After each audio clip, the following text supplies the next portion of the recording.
Hey there, Wargamers, and welcome back to another Wargames Delivered video. Be sure to visit us at wargamesdelivered.com to get the paints, miniatures, and supplies used in this video, and also to refer a friend. You guys will both get a $15 discount, and with that, let's get into the video.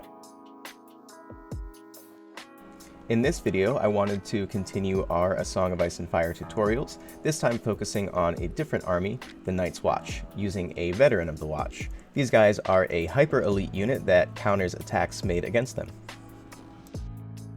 And we will start out by blocking in some of the clothing and straps using Noble Skin and Occultist Cloak. These are both very dark and work extremely well over a slap-chop base coat.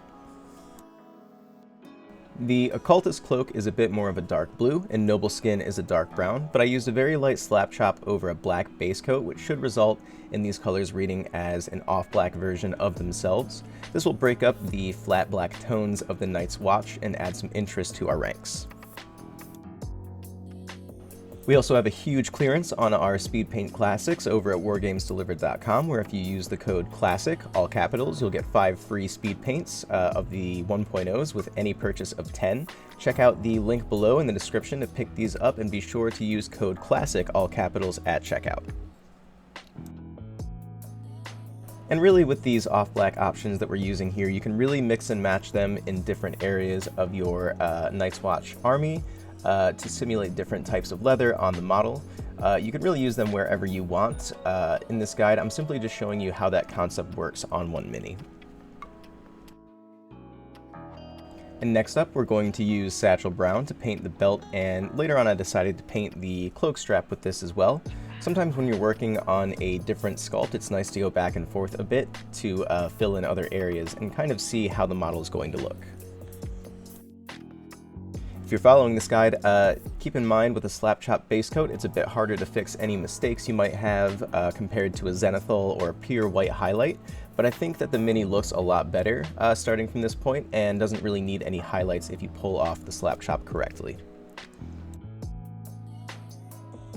With that dry, all of our accent colors for the uniform are done, and we can move on to the details on his face, starting out with warrior skin. And I'm using a precise detail brush because I painted his eye patch, and I'd like to avoid changing the color of that with the face tone. My first pass with this color was a little light, so I grabbed a bit more paint off the palette and really let this sink into the recesses of his face for the best effect with these new speed paints.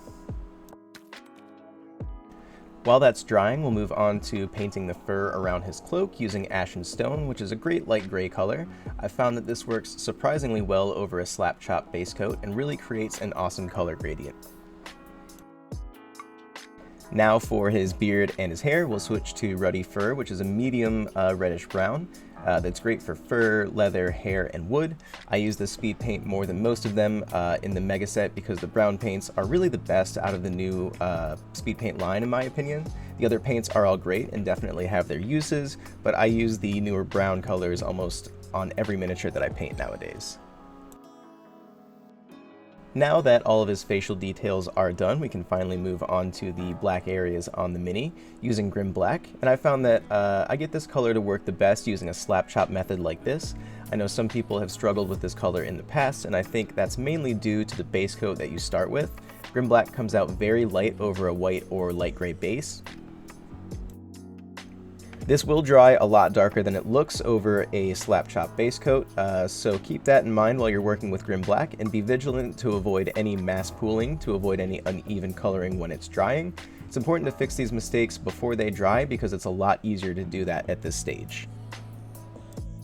I'm also using Grim Black on the gloves and the boots here. Again, most of the paints are interchangeable between the browns and the off-black colors that we used earlier.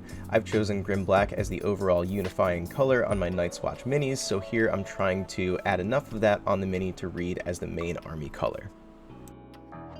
Now that all the speed paints are dry, we'll move on to the metallics here, starting out with gunmetal.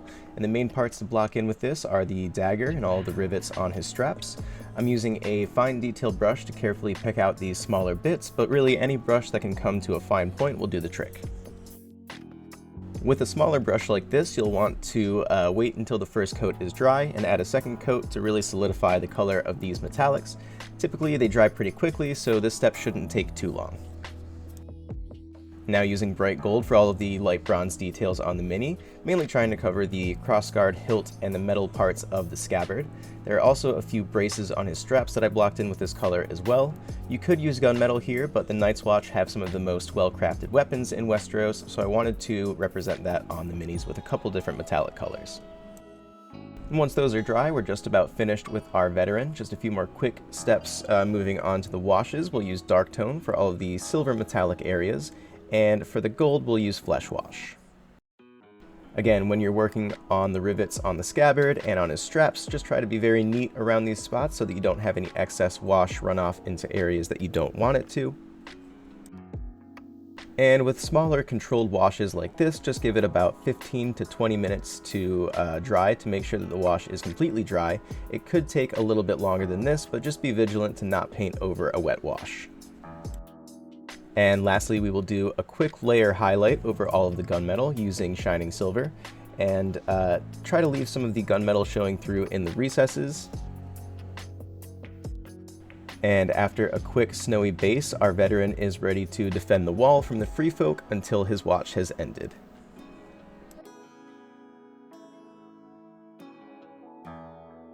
Thank you guys so much for watching. Be sure to like, comment, and subscribe for more painting tutorials, and also be sure to check out the top link in the description for the giveaway attached to this video.